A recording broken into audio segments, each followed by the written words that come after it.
오늘은 5월 첫 번째 주일, 이제 어린이 주일입니다. 어린이 주일로 저희가 지키고, 또 5월은 우리가 잘 알듯이 또 가정의 달로 많이 얘기를 하죠. 그래서 가정과 가족에 대해서 더 많이 또 생각하고 기도할 수 있는 그런 시간이기도 합니다. 몇 해 전에 한국보건사회연구원에서 발표한 그 설문조사에 의하면 한국인들이 꼽은 행복의 그 조건 1순위, 여러분 뭐일 것 같으세요? 한국인들이 꼽은 행복의 조건 1순위. 건강? 돈? 1위는 너무나 의외로 좋은 배우자 만나서 행복한 가정을 이루는 겁니다. 너무 평범하죠. 그리 대단한 조건이 아닌 것처럼 들릴 수 있어요. 우리가 흔히 예상하는 아주 평범한 조건입니다. 이렇듯 성도가 아닌 일반 사람, 세상 분들도 행복한 삶의 조건에서 행복한 가정이 차지하는 비중이 높다라고 하는 그런 생각을 갖고 있습니다. 그러니까 오늘은 사도행전 말씀은 잠시 쉬고 창세기 33장의 말씀을 통해서 성경이 말씀하는 행복한 가정, 건강한 가정, 그것에 관해서 여러분과 말씀을 좀 나누려고 합니다. 그래서 이름하여 분이엘의 가정입니다. 우선 지난주에 제게 걸려온 전화 한 통 이야기부터 시작해 보겠습니다. 지난 목요일 아침 한국에 있는 어머니께로부터 전화가 갑자기 한 통 왔습니다. 저보고 뭐해?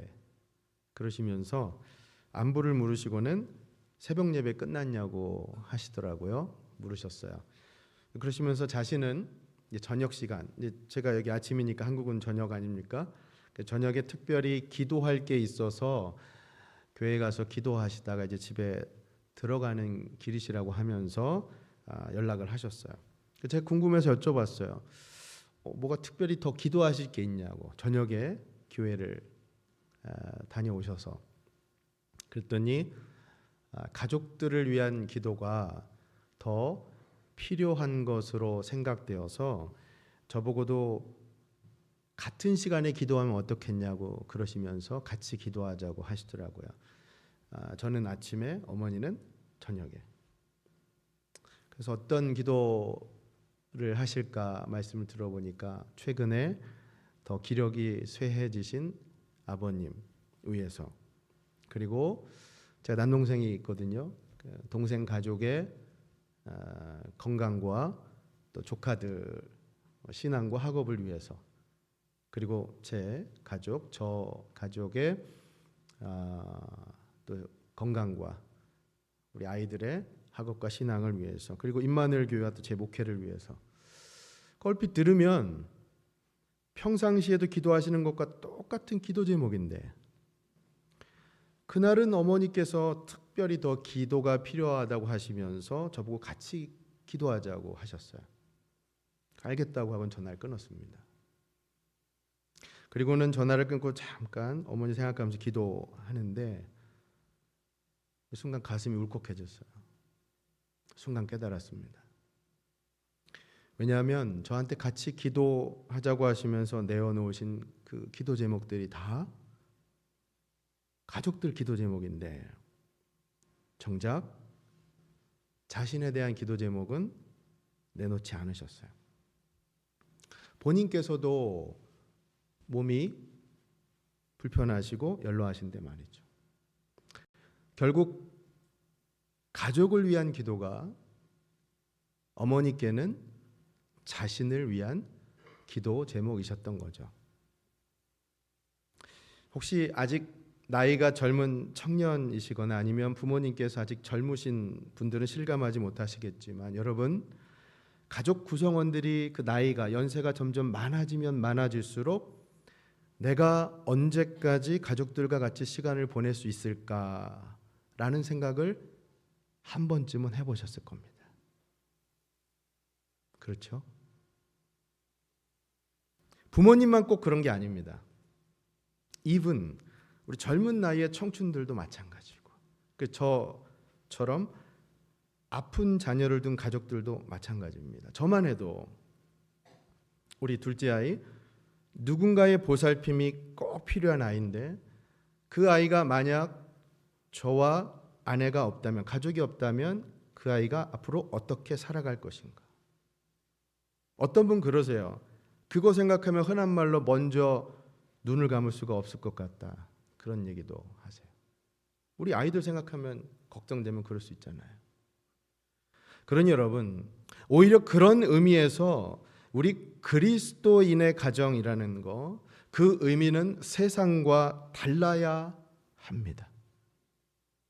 내가 언제까지 내 자녀를 책임지겠다. 반대로 내가 언제까지 우리 부모님을 보살피겠다. 물론 그런 책임 있는 생각 당연히 필요하죠. 좋지만 보다 근원적으로 우리 가정의 주인은 하나님이신가? 왜냐하면 내가 없어도 하나님께서 주인 되어 주신다면 그분께서 우리 가족을 끝까지 지켜 주실 수 있기 때문입니다. 사랑하는 여러분, 이것이 진정 크리스찬 가정의 모습 아닐까요? 내가 전적으로 가족을 케어하지 못한다 하더라도 하나님께서 내 사랑하는 가족을 돌봐주실 것이라고 하는 그 믿음, 그러니 그 믿음으로 우리 가정의 참 주인, 하나님께서 주인 되어 주실 것을 간구하면서, 그리고 그 믿음으로 실제로 우리가 하루하루 살아갈 수 있어야 한다는 것이죠. 사랑하는 여러분, 부디 여러분 가정에 우리 하나님께서 진정한 주인 되시고, 그리고 그 하나님께서 여러분 가정을 지켜주시고 돌봐주시기를 예수님의 이름으로 간절히 축원합니다. 아멘. 우리 CCM 찬양 중에 요게벳의 노래라고 하는 찬양이 있어요. 들어보시고 아시는 분들 계실 거예요. 요게벳의 노래. 여러분, 요게벳이 누구죠? 성경 속의 인물 중에? 예, 맞습니다. 그 위대한 이스라엘의 지도자 모세의 어머니입니다. 자신의 뱃속에서 10달 동안 기도하며 키워서 직접 배 아파서 출산한, 정말 눈에 넣어도 아프지 않을 그 아름답고 사랑스러운 그 모세를 어떻게든 살리기 위해서 갈대 상자 안에 담아서 그 나일 강가에 띄워보내는 그 어머니의 심정을 담아서 만든 노래, 그 요게벳의 노래예요. 근데 여러분, 그 가사 후렴구가 이렇습니다. 들어보세요. 어떤 마음이었을까? 그녀의 두 눈엔 눈물이 흐르고 흘러 정처 없이 강물에 흔들흔들 흘러내려가는 그 상자를 보며 눈을 감아도 보이는 아이와 눈을 맞추며 주저앉아 눈물을 흘렸겠지. 너의 삶의 참주인, 너의 참 부모이신 하나님, 그 손에 너의 삶을 맡긴다. 너의 삶의 참주인, 너를 이끄시는 주 하나님, 그 손에 너의 삶을 드린다. 사랑하는 여러분, 바로 이 마음이 사랑하는 우리 자녀들을 향한, 사랑하는 우리 부모님을 향한, 사랑하는 우리 가족들을 향한 우리의 기도의 제목이 되어야 할 줄로 믿습니다. 우리 삶의 참 주인, 우리 가족들의 참 주인 하나님이시죠. 우리 가정의 참 주인 하나님이십니다. 여러분, 그분께서 여러분 삶과 가정을 이끌어 주실 것, 아니 여러분의 가족과 가족들의 삶을 이끌어 주실 것 믿으시고 그렇게 나아가실 수 있기를 예수님의 이름으로 간절히 축원합니다. 아멘. 자, 하나님께서 주인이 되신 이 삶과 가정, 그러니까 오늘 그것을 여러분과 분이엘 삶과 분이엘 가정, 그것을 갖고 여러분과 좀 나누려고 합니다. 이제 말씀으로 들어갈 텐데요. 여러분, 분이엘의 뜻은 다 아시죠? 예, 분이엘은 하나님의 얼굴이라고 하는 뜻입니다. 창세기 32장에 가보면, 그러니까 오늘 본문이 33장 아닙니까? 그러니까 32장 한 장 앞에 가보면 야곱이 그 유명한 무엇을 하죠? 천사와 씨름을 합니다. 대단한 사건이죠. 자신이 그러면서 씨름을 한 후에 하나님의 얼굴을 보았다고 하면서 그곳 이름을 브니엘이라고 명명한 겁니다. 야곱이 천사와 씨름을 한 이 사건이, 여러분 그 자초지종을 잘 아실 거예요. 그 씨름 하는 중에 어떻게 됩니까? 부상도 입잖아요. 그죠? 이 사건이 그의 인생의 터닝 포인트가 되는 아주 결정적인 전환점이 되는 사건이죠. 어떻게든 성공하고 출세하기 위해서 말이에요, 야곱 온갖 방법을 다 동원하고 심지어 가족까지 속이는, 그랬던 세속적인 사람, 그 사기꾼 야곱이 이제 이 사건을 계기로 변모합니다. 아마 평생 그의 일생일대 깊이 뇌리에 박혀서 나중에도 계속해서 생각나는 사건이 바로 이 사건이겠죠. 이 당시의 상황을 그래서 창세기 32장 24절은 이렇게 전하고 있습니다. 말씀 보시죠. 야곱은 홀로 남았더니 어떤 사람이 날이 새도록 야곱과 씨름하다가, 야곱이 약복강가에 혼자 남은 거예요.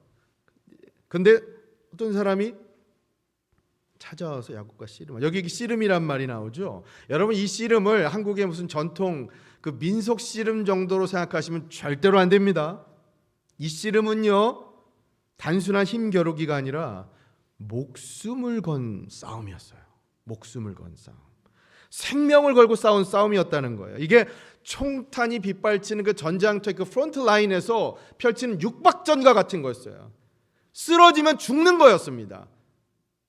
그러니까 안간힘을 써서 목숨을 걸고 야곱이 싸웠어요. 왜냐? 여러분 이 말씀 32장 천천히 읽어가다 보면 야곱이 씨름한 상대가 누구라고 성경은 처음에 밝히고 있지 않아요. 그러니까 야곱의 입장에 생각해 보면 자신을 지금 한밤중에 찾아온 이 상대가 누군지 몰라요. 더군다나 지금 형 에서를 맞닥뜨리고 있는 상황인데 형이 보낸 자객이었을 수도 있어요. 괴한일 수도 있다고요. 그런데 갑자기 찾아와 씨름을 하니 이거는 목숨을 건 싸움이죠. 결코 쓰러져서는 안 되는 거예요. 물론 나중에 가서는 그 찾아온 상대가, 씨름한 상대가 하나님이셨음을 깨닫지만, 그렇기 때문에 브니엘이라고 이름을 지었지만 말입니다. 자, 그럼 여러분 이 씨름에서 결국 누가 승리합니까? 야곱이 아니라 하나님이 승리를 하죠. 왜냐? 야곱이 너무 세긴 센데 천사가 자기가 이길 수 없다는 걸 알자 어떻게 합니까? 반칙을 하잖아요. 좀 재밌지만 그 허벅다리, 그 뼈를 쳐서 부러뜨리지 않습니까? 야곱의 이 환도뼈, 넓적다리뼈를 치시죠. 그 싸움을 끝내버리잖아요. 거기서 25절 한번 보시겠어요? 이렇게 말씀해요. 자기가 야곱을 이기지 못함을 보고, 그렇죠? 그가 야곱의 허벅지 관절을 치매, 야곱의 허벅지 관절이 그 사람과 씨름할 때에 어긋났더라. 여러분 이 사건 우리가 너무 잘 알지 않습니까? 오늘 이 말씀을 통해서 여러분과 한 가지 교훈을 나눠보려 합니다. 주제는 그래서 영어로 오늘 표현을 좀 하면 이렇습니다. Broken but blessed. 깨어졌지만 그것이 축복이다라는 뜻입니다. 저 한번 따라해 주세요. 깨어졌지만 그것이 축복이다.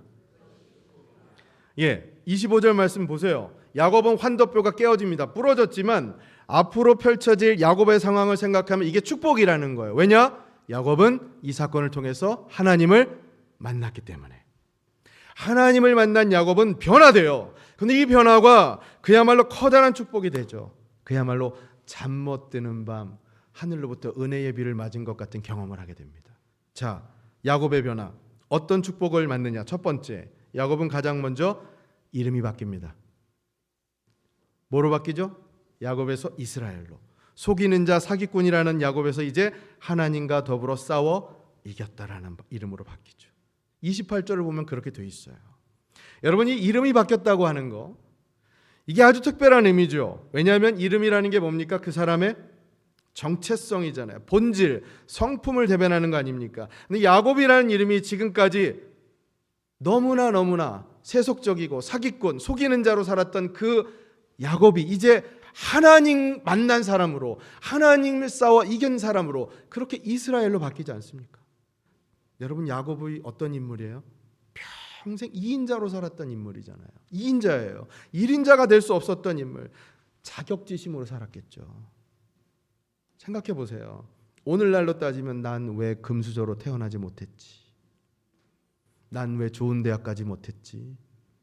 난 왜 얼굴 생김새가 이 모양 이 정도밖에 안 되지? 여러분, 우리가 그러고 살잖아요. 아마 이런 식의 자격지심으로 살았을 사람이라는 거예요. 생각해 보세요. 태어나자마자 불과 얼마 시간차도 안 나는데 둘째예요. 첫째가 아니라. 이렇게 unfair한 일이 어디 있어요, 여러분? 쌍둥이지만 물론 쌍둥이를 보면 항상 친구처럼 지내지만 굳이 서열을 나누잖아요. 그 시간 얼마나 차이가 난다고. 2인자예요, 평생. 누군 형이고 누군 동생이고. 그 장자로서의 축복도 받을 수 없었잖아요. 그러니 거기에 욕심이 생길 수밖에 없는 것이고, 내가 1인자가 되겠다고. 야곱은 항상 에서를 부러워한 1등을 사모한 삶을 산 사람이었어요. 그게 야곱이었어요. 속이는 자. 그런데 그런 야곱이 이제 바뀌는 거예요. 이름이 바뀐 것, 그 사람의 정체성이 바뀌었다는 얘기입니다. 하나님께서 먼저 찾아와 주셔서 이제 이름을 바꿔 주시잖아요. 사랑하는 여러분, 야곱의 이 변화를 보면 우리 크리스찬의 삶, 우리와 너무 비슷하다는 생각을 하게 됩니다. 왜냐? 우리 역시도 야곱의 이 변화, 이 축복을 그대로 지금 누리고 있는 사람들 아닙니까? 우리도 엄연히 과거에는 죄인이라고 하는 그 옛사람의 이름으로 살았지 않습니까? 그러나 지금은 하나님의 자녀, 아들, 딸이라는 새로운 이름으로 불리며 살고 있지 않습니까? 할렐루야! 고린도후서 5장 17절 말씀하잖아요. 그런즉 누구든지 그리스도 안에 있으면 새로운 피조물이라. 이전 것은 지나갔으니 보라 새 것이 되었도다. 우리 하나님의 아들, 딸이잖아요. 요한일서 3장 2절에 그렇게 말씀을 합니다. 사랑하는 자들아, 우리가 지금은 하나님의 자녀라. 사랑하는 여러분, 여러분과 제가 그렇게 이름이 바뀐 존재들입니다. 정체성이 바뀐 존재들입니다. 신분이 바뀐 존재들입니다. 하나님의 아들, 딸 되심을 믿으시길 바랍니다.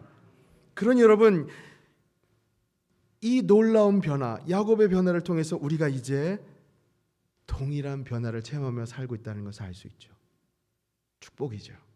자, 그런데 이름의 변화만이 아니에요. 두 번째, 야곱의 변화, 야곱의 축복. 두 번째는 야곱은 그 말과 행동도 변합니다. 어떻게 변하느냐? 창세기 33장 1절부터 3절까지의 말씀, 찬찬히 우리 세 절의 말씀을 읽어보도록 하겠습니다. 시작. 야곱이 눈을 들어보니 에서가 400명의 장정을 거느리고 오고 있는지라 그의 자식들을 나누어 레아와 라헬과 두 여종에게 맡기고 여종들과 그들의 자식들은 앞에 두고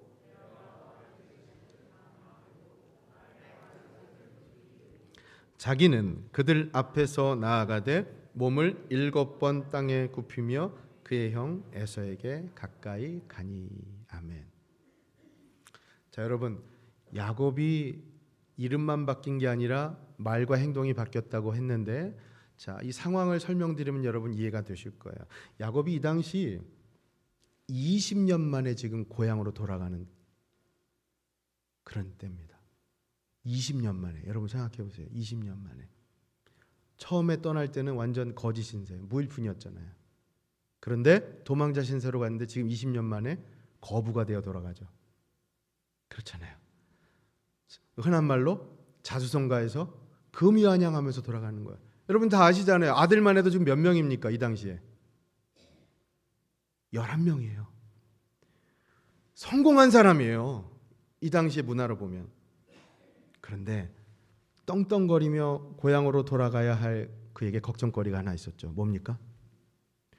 형 에서를 만나는 거. 죽기보다 싫은 일이잖아요. 왜요? 잘못한 게 있으니까. 형을 속여서 장자의 축복을 빼앗아 버렸잖아요. 그 첩보에 의하니 방금 전 읽은 1절 말씀 보면 에서가 장정, 부하 400명을 거느리고 지금 마중 나옵니다. 여러분 이게 말이 마중이지. 지금 자기를 죽이려고 오는 것 같은 상황이잖아요. 얼마나 두려웠겠어요. 그렇잖아요. 자기 가족들을 그러니 마치 군사작전을 펼치듯이 한밤중에 야복강가를 먼저 건너게 하고 자기는 건너지 않아요. 왜요? 겁나니까. 두려워서 홀로 앉아 그 시간에 천사와 씨름한 거 아닙니까? 여러분 잘 아시지만 그래서 만일의 경우를 대비해서 야곱이 안전 대비책을 얼마나 철저하게 세웠냐면 형한테 먼저 있는 재물 없는 재물 다 모아가지고 먼저 예물을 보내요. 정말 물량 공세를 엄청 퍼붓습니다. 창세기 32장 가보면 그 뭐 양이 몇 마리, 뭐 낙타가 몇 마리 하면서 제일 좋은 곳으로만 보내요.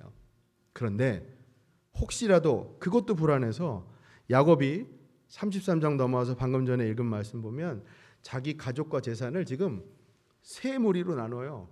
그러면서 제일 앞에는 여종이 낳은 아들들, 그리고 그 두 번째는 레아와 낳은 아들들, 그리고 가장 뒤에 마지막은 라헬, 그리고 요셉을, 그리고 자기는 제일 뒤에. 여러분 이거 잘 보면 자기가 사랑한 그 순서 정도에 따라서 배열한 거예요.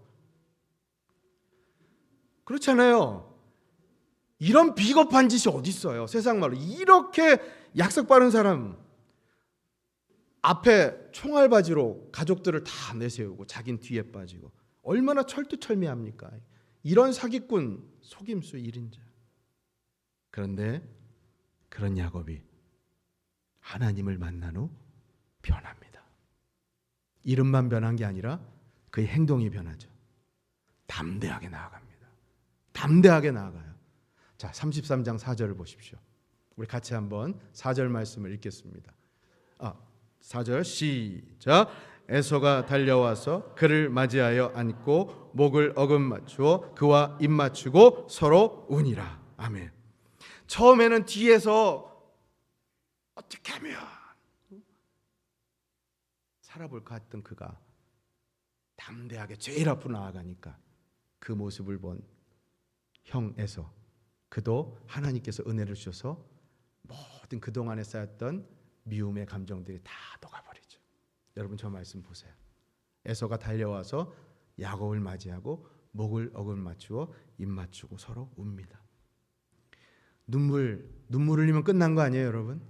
다 녹아버린 거예요. 여러분 이 과정에서 보인 야곱의 행동 보이십니까? 하나님을 만난 후 그는 담대하게 제일 앞에 나아갑니다.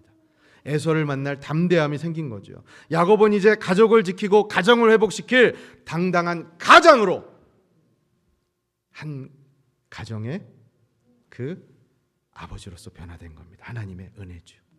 자, 여러분 이때 우리가 주목할 말씀이 바로 오늘 본문 10절 말씀입니다. 야곱이 에서를 보면서 하는 말을 들어보세요. 자기에게 예물 주는 것을 에서가 받지 않으니까 야곱이 이렇게 말씀을 합니다. 야곱이 이르되 그렇지 아니하니이다.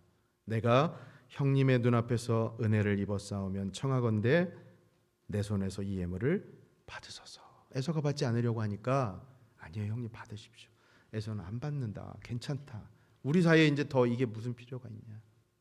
자, 그러면서 야곱이 한 이 하반절 말씀 여러분 주목하십시오.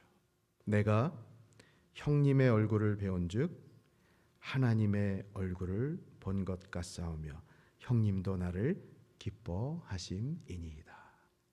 아멘. 여러분 잘 보세요. 야곱을 만난 후 그는 행동만 변화된 게 아니라 말도 변합니다. 하나님의 은혜를 입은 사람으로서 이제 그의 입에는 은혜라는 말이 떨어지질 않습니다. 창세기 33장을 가보면 은혜라는 말이 5번 계속 반복됩니다. 사랑하는 여러분, 하나님을 만난 사람은 입술에 흘러나오는 그 말이 먼저 변화됩니다. 하나님의 은혜라는 말을 달고 그 은혜를 고백하고 그 은혜를 찬양하며 그 은혜를 감사하며 살아가는 것이 바로 하나님을 만난 사람의 모습입니다. 여러분 지난 한 주의 삶을 한번 돌아보실까요? 얼마나 하나님의 은혜를 여러분 입술 속에서 달고 고백하며 사셨습니까? 반대로 얘기하면 그 은혜라고 하는 말을 여러분께서 고백하시는 정도가 바로 하나님을 얼마나 만났느냐 하는 여러분의 정도라고 하는 것이죠. 여러분, 그 은혜를 경험한 사람은, 하나님의 얼굴을 경험한 사람은 이제 주변 사람 얼굴을 통해서도 하나님의 얼굴을 볼 수 있습니다. 우리 옆에 계신 분들하고, 자, 가족분들 같이 계신 분들도 계실 텐데 제가 한번 부탁드릴게요. 이렇게 한번 얘기해 보시겠어요? 당신의 얼굴을 보니 하나님의 얼굴을 보는 것 같습니다.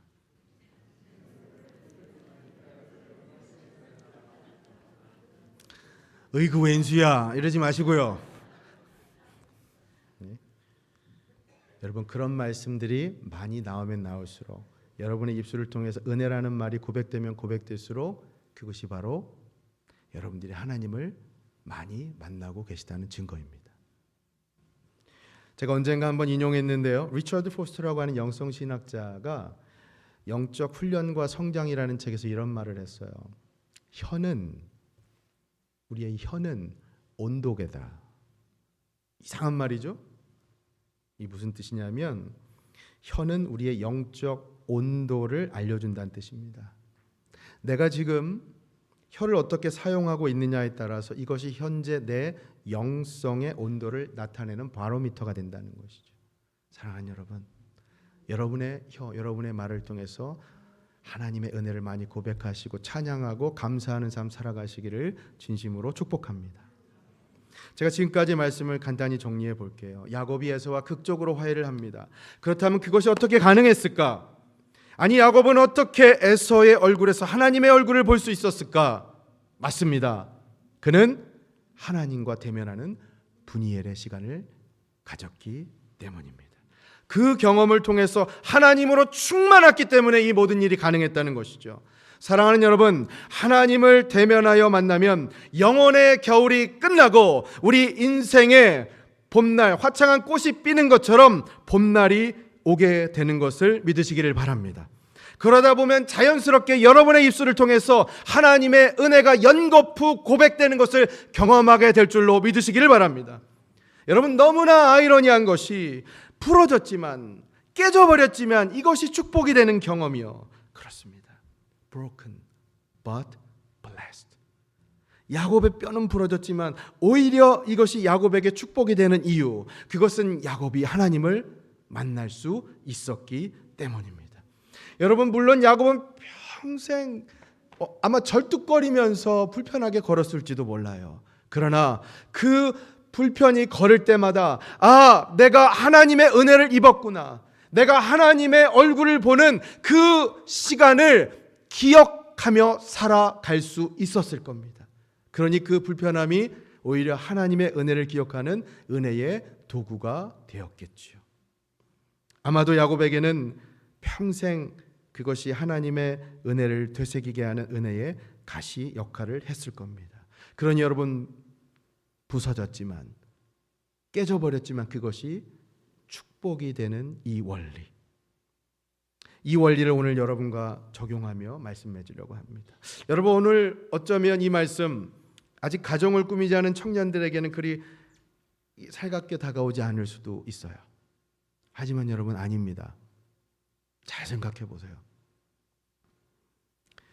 깨어지고 부서지는, 비록 그 고통스러운 과정을 거쳤을 때 그것이 하나님을 만나는 은혜와 축복이 된다라고 하는 이 원리, 여러분 따지고 보면 이것이 바로 복음의 원리 아닙니까? 예수님의 스토리 아닙니까? 예수님께서 십자가에서 부서지고 깨어지셨지만 그것을 통해서 우리가 영생 구원을 얻고 하나님의 자녀가 되는 이 축복의 통로가 되었다는 사실, 여러분, 이것이 복음의 원리요 십자가의 원리가 아닙니까? Broken but blessed. 여러분, 깨어졌지만 그것이 우리에게 주신 하나님의 축복임을 믿으십니까?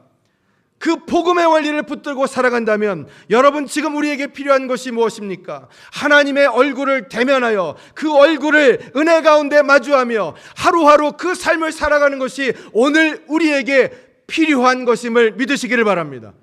그렇습니다, 여러분. 이것이 바로 복음이죠.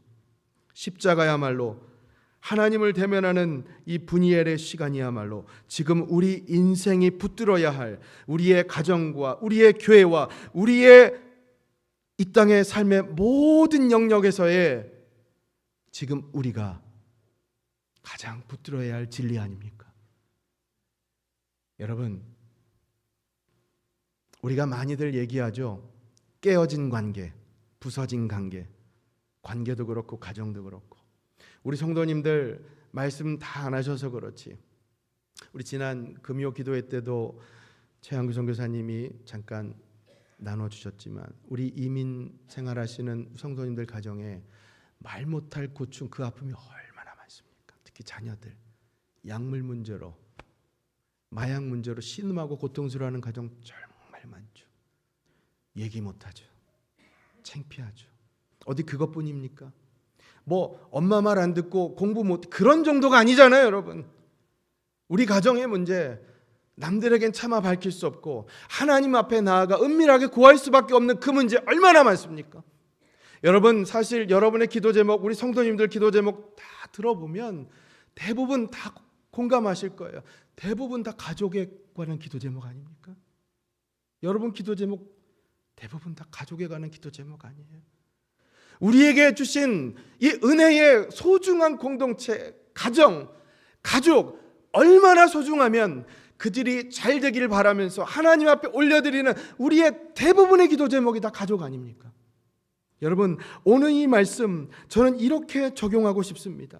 깨어진 관계가 회복되는 비결, 우리의 가정을 건강하게 만드는 비결, 그것은 결국 하나님을 대면하여 만나는 일부터 시작해야 하는 줄로 믿습니다. 여러분, 하나님의 얼굴을 보는 일이요, 하나님의 그 대면에서 하나님 관계부터 시작하는 것, 그게 바로 모든 관계의 회복의 시작임을 믿으시기를 바랍니다. Broken but blessed, 깨어졌지만 축복으로 바꿀 수 있는 비결, 여러분 그것이 바로 분이엘입니다. 우리에게 필요한 것이 바로 분이엘의 시간이요, 우리의 가정이 분이엘의 가정이 될 수 있는 것, 그것이 바로 하나님의 은혜요 축복임을 잊지 마시기를 바랍니다. 유진 피터슨 목사님 한 길 가는 순례자라는 책에서 이런 글을 남겼어요. 우리 크리스찬들의 행복이 무엇인가, 그것을 묵상할 수 있는 이런 글을 남겼어요. 들어보세요. 누구나 행복해지고 복받기를 원한다. 그러나 사람들은 그리스도인의 길은 그 행복해지고 복받기를 원하는 것 얻기에 불리하다고 섣불리 속단한다. 하지만 그들은 잘못 생각하고 있다. 하나님의 길과 그분의 임재가 있는 곳이야말로 우리가 두고두고 행복을 누릴 수 있는 곳이다. 여러분, 하나님 임재가 있는 곳, 하나님과 함께하는 그 길, 우리가 두고두고 행복을 누릴 수 있는 길이요, 행복을 누릴 수 있는 유일한 곳임을 믿으시길 바랍니다. 그러니 여러분, 우리가 왜 이 분이엘의 가정, 이것을 오늘 여러분과 나누며 여러분들께 권면하고 있느냐? 우리 그리스도인들의 길, 행복을 누릴 수 있는 길, 하나님의 임재가 있는 길, 하나님과 함께 가는 그 길, 하나님과 함께 계실 수 있을 그때만, 그 어디나 바로 그것이 천국이요, 바로 분이엘의 가정이요, 여러분의 가정이 될 수 있기를 예수님의 이름으로 간절히 축원합니다. 여러분, 오늘 말씀 맺으면서 저는 두 가지를 이번 한 주 여러분에게 이렇게 실천하시기를 권면하면서 말씀 맺고 싶습니다. 우선 첫 번째, 5월 가정의 달을 맞아서 여러분 가족들을 위해서 많이 기도하십시오. 가족들을 위해 축복하면서 기도하십시오. 그리고 두 번째, 분이엘의 시간, 그것은 다른 누구보다 나에게, 여러분 각자에게 필요한 시간입니다. 여러분 한번 진지하게 돌아보십시오. 혹시 나는 가족들을 위해, 자녀들을 위해, 부모님을 위해 걱정하고 염려하고 기도한다고 하지만 정작 내 자신이 분이엘의 체험을 소홀히 하고 있는 것은 아닌가? 여러분 먼저 여러분 스스로가 하나님과 만나 분이엘의 시간을 가질 수 있기를 소망합니다. 그 시간이 회복되어야 모든 여러분 삶의 영역에서 진정한 회복이 이루어질 줄로 믿으시길 바랍니다.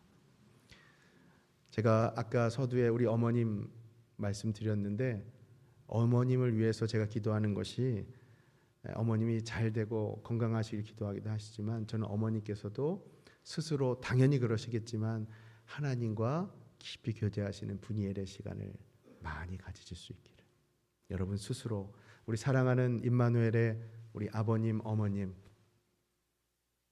그리고 사랑하는 임마누엘의 우리 동생 형 누나 여기 다 계시네요. 여러분 스스로가 임마누엘 공동체 하나님께서 우리에게 주신 너무나 소중한 공동체 아닙니까? 한 가정입니다. 우리가 서로 그렇게 기도하고 분이엘의 가정 우리 각 가정뿐만 아니라 우리 교회 역시도 분이엘의 공동체 될 수 있기를 예수님의 이름으로 간절히 축원합니다. 아멘. 우리 함께 찬양